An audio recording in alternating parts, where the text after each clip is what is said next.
Kapolsek Telu Siatinge AKP Muhammad Siregar mengungkapkan kronologi penemuan janin bayi berjenis kelamin perempuan yang ditemukan terkubur di Dusun 2 Matoanging, Desa Matoanging, Kecamatan Telu Siatinge, Kabupaten Bone pada Kamis 15 Januari 2026.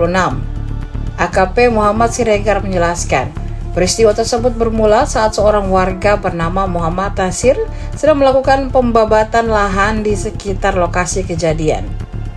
Karena merasa curiga, saksi kemudian memindahkan batu yang menutupi galian tersebut. Setelah batu disingkirkan, saksi melihat kain putih yang tertanam di dalam tanah. Setelah kain tersebut dibuka, saksi menyadari bahwa benda yang dibungkus merupakan janin bayi. Mengetahui hal itu, saksi langsung menghubungi perangkat desa Matoanging untuk melaporkan penemuan tersebut.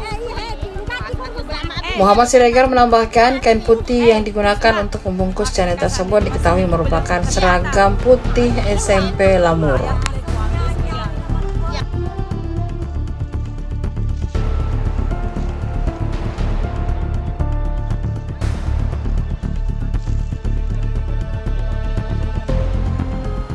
Download Tribun X sekarang, menghadirkan lokal menjadi Indonesia.